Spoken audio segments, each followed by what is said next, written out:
Remember, okay? Celine, Melody, respect your mom, okay? Your mom is your God.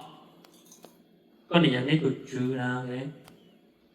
So remember, nobody love you more than your mom, your parent. Anybody love you, you love more than what you give birth to, okay? So the more idea. Chúng mình từ lưu cha lưu yu cha từ yu yu. Here chúng mình từ lưu từ yu yu cha yu yu nè. Okay? So your parent is a God for you, and if you love your parent, and in the future your kids will love you. Giờ you chỉ lưu như you chỉ là lưu chấm nhỏ chỉ lưu yu nè. So you chỉ lưu như you chỉ mà là lưu you cho chỉ lưu yu nè. That's how's life. Giờ you chỉ lưu chỉ mới có curse to you, chỉ là lưu chỉ you cho chỉ lưu you thiên nè.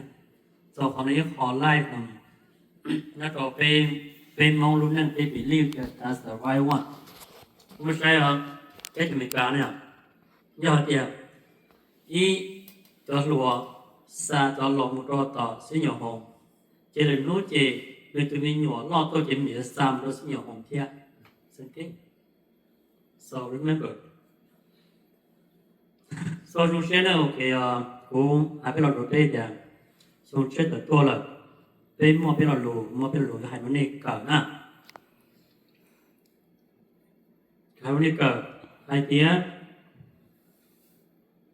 So cái trái pla vì đã chỉ cái trái pla na. So cái bông cá vì đã chỉ cái bông cá. Nè, te pet lo na, chịu khi xuống. So cái trái pla vì giờ các bạn tung cần na.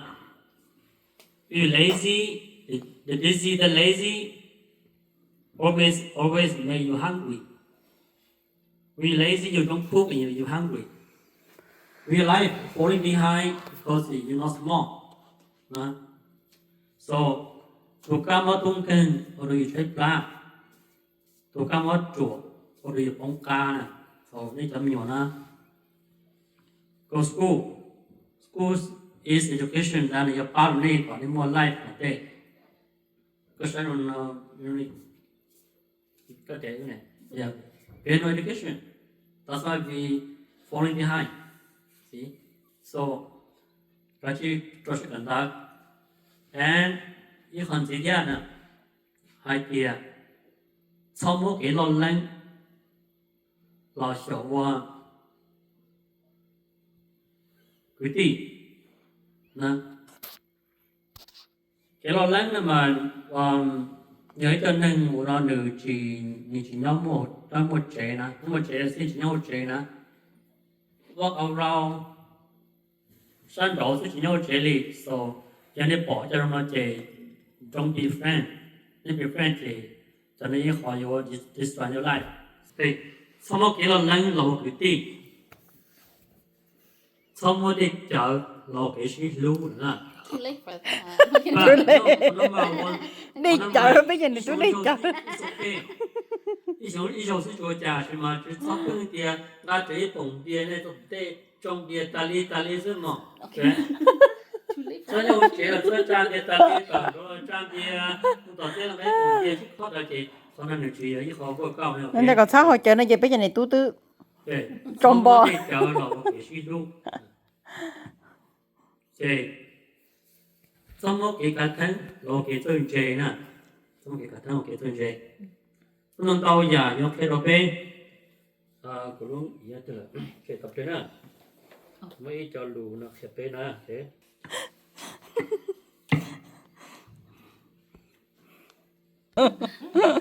Nếu không mà thầu á thì thầu bê nó thầu bê chuyện lúa thì ra tại vì chụp bao này, vì chụp bao mà giờ sao thì nhớ đi nói chỉ khó rộng nè, tất nhiên mà bao thì nhớ đi cái một số tiền tệ nè, một số tiền tệ mà nhớ cho họ chơi mà là khi about Middle East history chứ, là xem bao cho nên là history chứ, tất nhiên since cái lòng cho cái chuyện này nè, cũng mà được understand được. Giờ như sau này rong 有时候来记得都能用。所以我all on lu na, il on lu ya neng rong, il on lu rong neng. So they understand that what is neng rong and what is rong neng.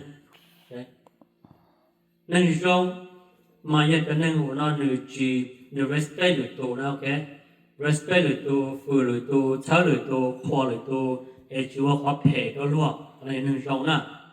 Rong neng nó mà giờ cho nên mua cái education. Mua hậu lực mua, nó mua chế. Okay, một con mồm bề nè, 이든 famous nè, cái một con mồm bề cái đồ rong neng nè, so giờ bây giờ小我能nhớ cái thì mình cảm thấy rồi giờ小我能rong cái là một tổ chơi đó, so nhớ nó không phải bộ mà có ít cho knowledge thì cái một con rong nè, cái không phải bộ mà knowledge thì còn cái một con rong, cái giờ小我rong neng cái một school á. School giờ education giờ theo một con rong nè, so cái chỗ bao là cái cháu nhỏ như từ xa,我rong neng cái tao một cỡ ở đây tiền, mua hồ lục hoa thì mua nhia cái rồi respect cái theo rong neng, con rong cái sổ cho rong là một hai nè, sổ hai rong sai một phe.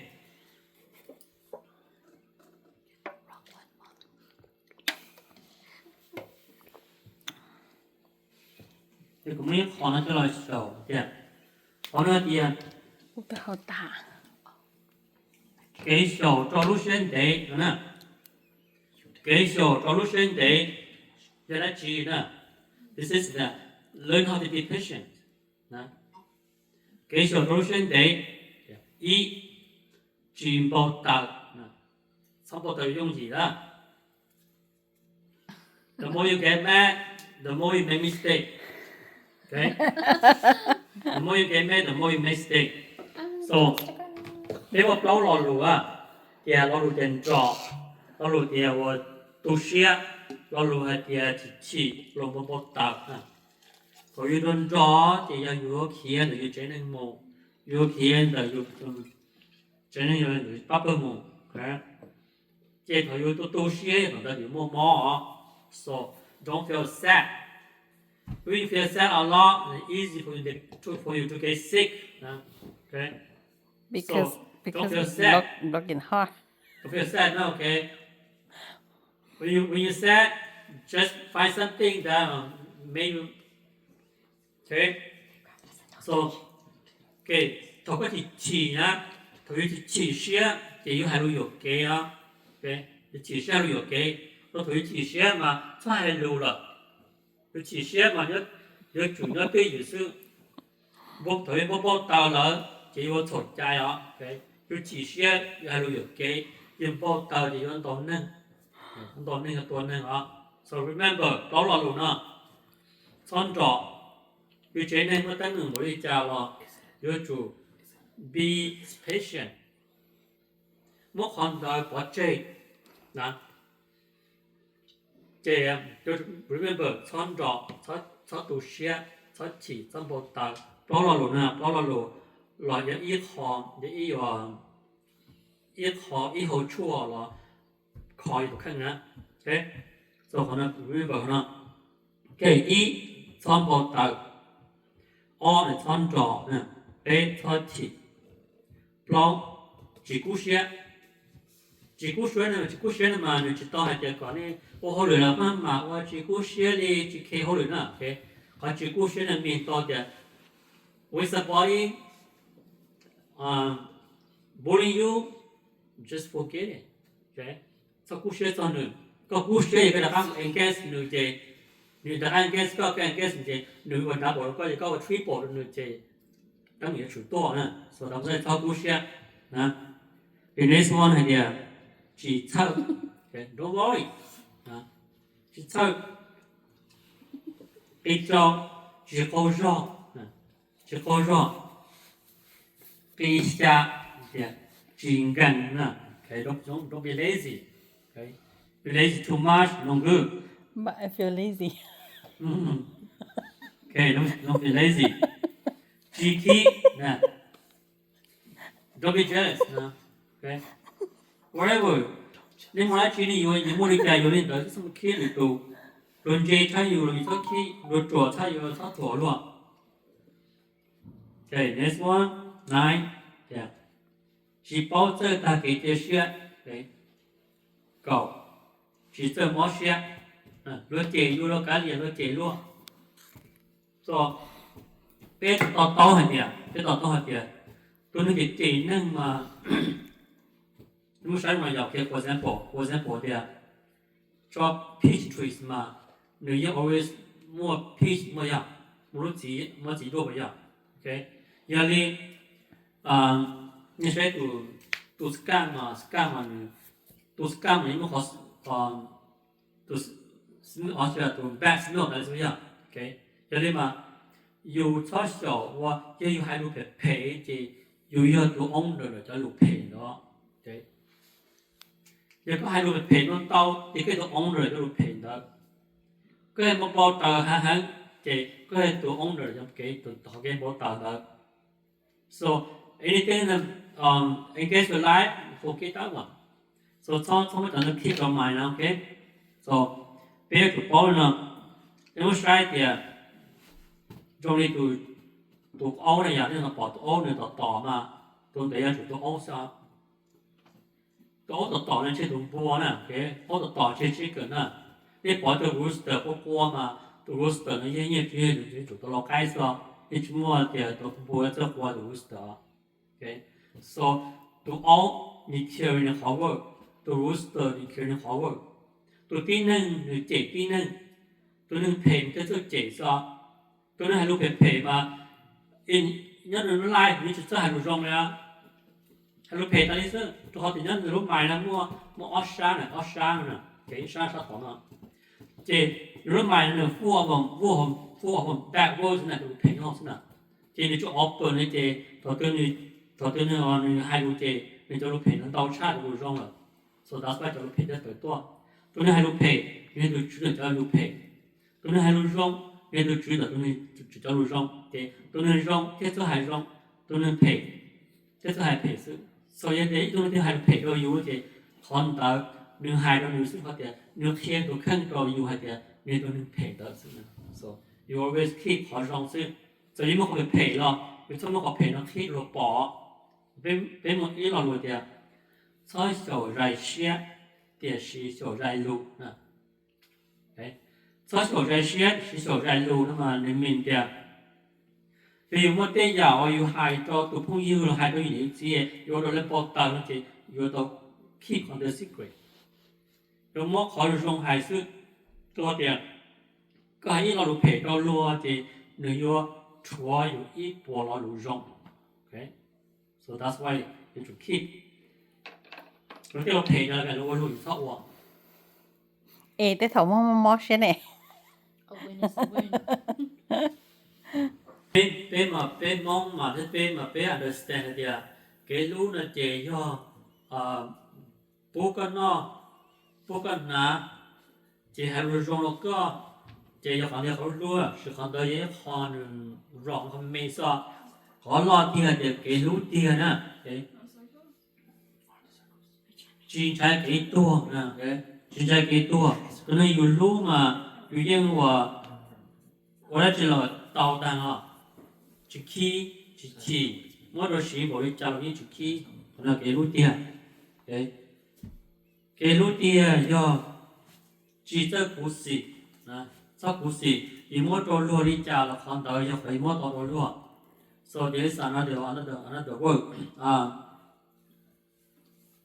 还有摸着路，这个摸着有那边就包的，好的好用呢，giờ thầu giờ bây giờ duy tôi tin là giờ mua cho số tài liệu sư mình phát chỉ đó tôi hỏi giờ mua đồ luôn thì giờ tụi khang giờ tụi mình mua thì chỉ mua đồ luôn nè tụi mình chọn nhẹ mới chọn được tụi mình mua đồ được bây giờ mà sao thì ở chủ chế là mua đồ cố sư thế rong nè giờ thầu mua đồ dùng cầu sư chỉ sao thì chọn nhẹ đó giờ chọn nhẹ thì cái bôi tài liệu sư thầy mua đồ luôn thì phát chỉ phát khí phát cố sư có thể có chủ mua cha được cái bố tỏ lợn nè, tôi thấy biết cái gì